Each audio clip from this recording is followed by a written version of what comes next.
Vamos lembrar que a Rússia é o espólio da União Soviética, que sofreu um bloqueio continental lá com a cortina de ferro e se relacionava a partir da indústria que ela mesma ajudou a criar. Lógico que essa estrutura não existe mais da maneira que era na União Soviética, mas as bases ainda estão lá, as condições ainda estão lá. Então foi relativamente simples para a Rússia, né, sobreviver aos embargos e enquanto ela sobrevivia a esses embargos, ela fortaleceu a sua economia a despeito desse sistema dólar. Especialmente considerando que os dois lados teriam armas nucleares à disposição. 300 bilhões de dólares em reservas russas no exterior foram congelados. Europa e Estados Unidos restringiram fortemente o comércio exterior com a Rússia. E por algum tempo, pareceu que essa estratégia teria o efeito desejado. A moeda russa, o rublo, despencou. Na bolsa, empresas gigantes sediadas em Moscou e São Petersburgo chegaram a perder 97% do valor de mercado. Filas começaram a se formar em frente aos caixas eletrônicos das grandes cidades da Rússia. E iates, mansões e cartões de crédito que pertenciam a oligarcas foram retidos. O país de Putin estava oficialmente entrando em uma recessão. Mas aí, corta para apenas 2 anos depois, e de repente a economia russa parece estar bem, e inclusive crescendo mais do que a americana e das principais potências europeias. Eu sou Julia Brown, da BBC News Brasil, e neste vídeo vou detalhar por que o país governado por Putin continua crescendo, apesar das sanções do Ocidente. E discutir se esse modelo econômico é sustentável. Começando pelos números. Em 2022, no primeiro ano da guerra e logo depois das sanções, o presidente dos Estados Unidos, Joe Biden, chegou a dizer que a economia russa encolheria 50%. Mas no fim, a queda foi bem menor. Um ano depois, a Rússia já tinha voltado a crescer. 3% de acordo com o Fundo Monetário Internacional. E para 2024, o FMI prevê um novo crescimento, de 2,6%. Gente, assim, para começo de conversa, quando eles fazem esses bloqueios, tá, lógico, isso vai causar um impacto inicial negativo, porque você está esterilizando uma porção de ativos da economia russa e está colocando ela fora do sistema principal de compensação interbancária global, que é o sistema dólar. Só que, por outro lado, isso apressou um movimento que a Rússia já vinha fazendo antes das sanções. Porque vamos entender uma coisa, tá, gente? Assim, o Putin pode ser qualquer coisa, mas ele é bobo, ele é burro. Ele sabia dessa arma política. Gente, o dólar é uma arma política. O sistema dólar é uma arma política. Quando a Rússia, o Putin estavam indo para a guerra, eles sabiam quais eram as armas do inimigo. Então, muito antes da invasão militar da Rússia sobre a Ucrânia, né, que vamos lembrar que a guerra não começou agora, tá, galera? Essa guerra tá rodando aí desde 2014. Então a Rússia já vem se preparando, o conflito vem escalando desde então. Tá?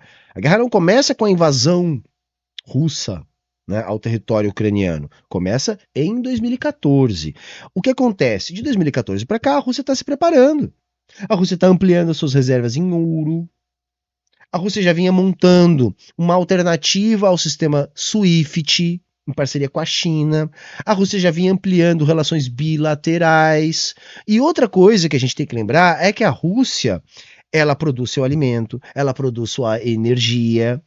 A Rússia tem alguns problemas com mão de obra e algumas cadeias industriais que ela depende de importações. Mas a Rússia é um grande exportador e ela tem a base central para ter uma economia autocentrada. Né? Vamos lembrar que a Rússia é o espólio da União Soviética, que sofreu um bloqueio, né, continental lá com a cortina de ferro e se relacionava a partir da indústria que ela mesma ajudou a criar. Lógico que essa estrutura não existe mais da maneira que era na União Soviética, mas as bases ainda estão lá, as condições ainda estão lá.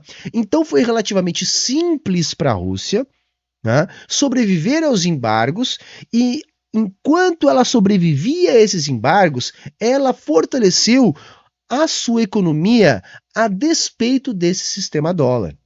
Então, na verdade, gente, o tiro saiu muito pela culatra, porque além de não fazer a economia russa encolher e sufocar a economia russa numa espécie de novo bloqueio continental, lembra que o Napoleão tentou fazer isso contra a Inglaterra e também não deu certo na época, né? Porque ela estreitou laços com suas colônias, não interessava muito mais aquilo que era a relação dela com a Europa. Foi mais ou menos a mesma coisa que aconteceu agora.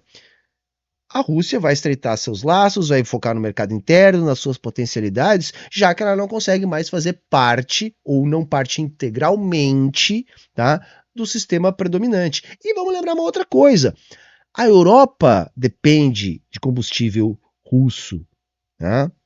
O mundo depende de muitas commodities russas. Então esse bloqueio nunca pôde ser total. Por quê? Porque se ele fosse total, ele acabaria prejudicando mais, por exemplo, a Europa. Mais do que de fato já prejudicou. Porque a Europa, quando fez a opção de ficar contra a Rússia, né, na questão da Ucrânia, ela aceitou pagar mais caro no gás.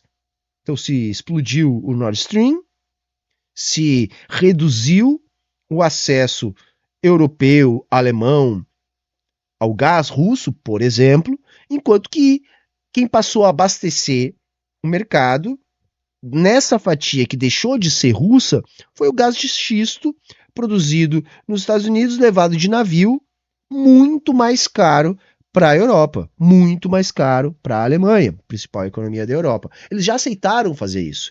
E se eles tivessem feito um bloqueio mais radical em relação aos recursos russos, esse prejuízo seria ainda maior do que já foi. De modo que eles não puderam fazer esse bloqueio absoluto.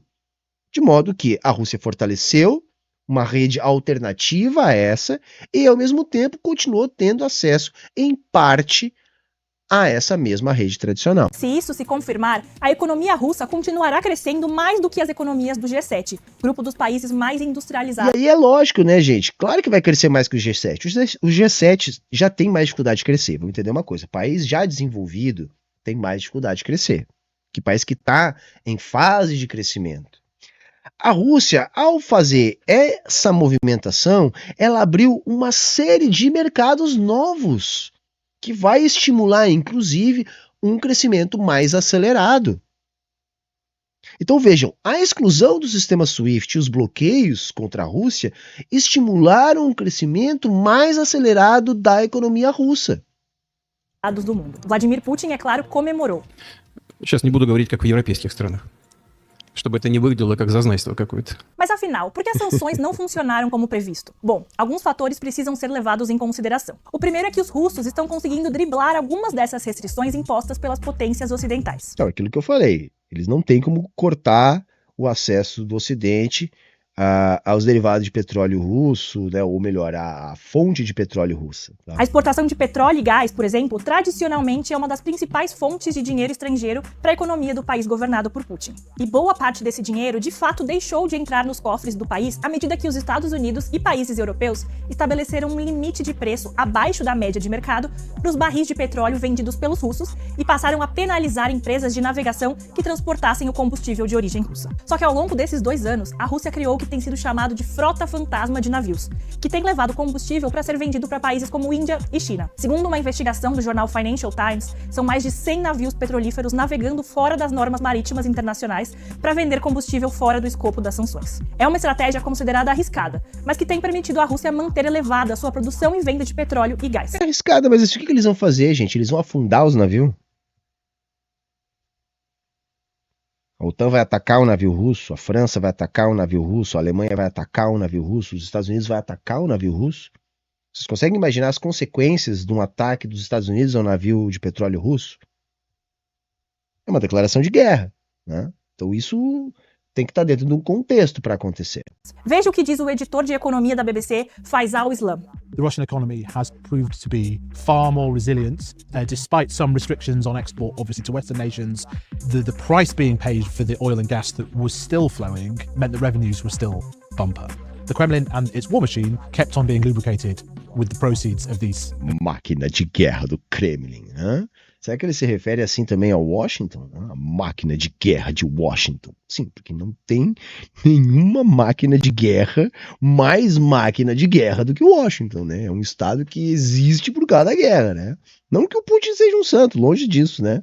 Mas será que ele fala assim também dos Estados Unidos? Sales. E não é só combustível que China e Índia têm importado, o que nos leva à segunda explicação para o crescimento da economia. Putin... e um outro ponto, é isso, China e Índia. Então ele vai estreitar laços com esse lado do planeta, né?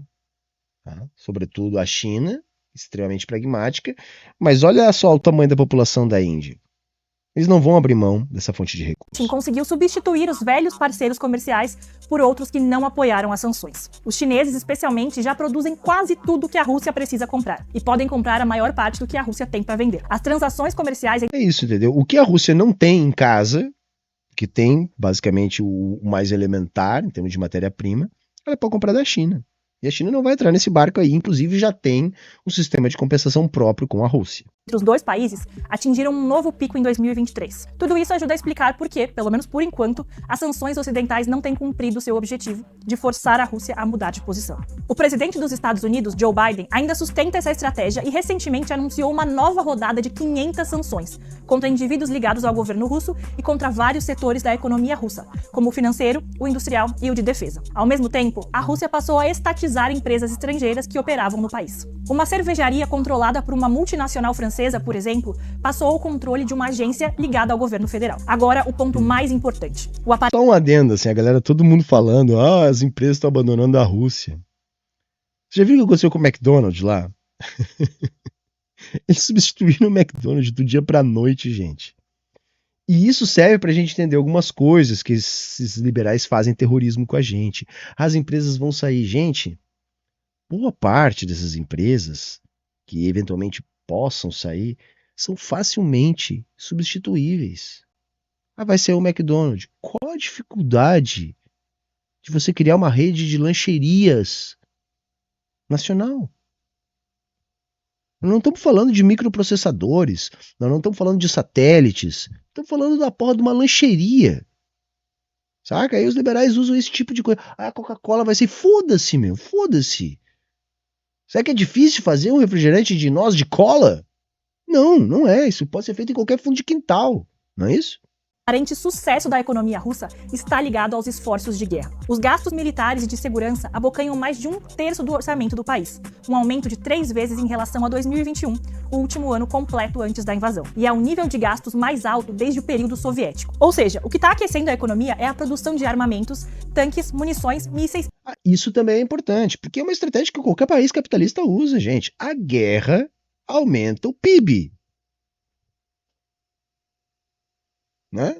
Se você começa a produzir tanque de guerra, munição, armamento, uniforme, né, pacote de alimentação para soldados, está recrutando um monte de gente. Caralho, isso é muito de gasto, gente.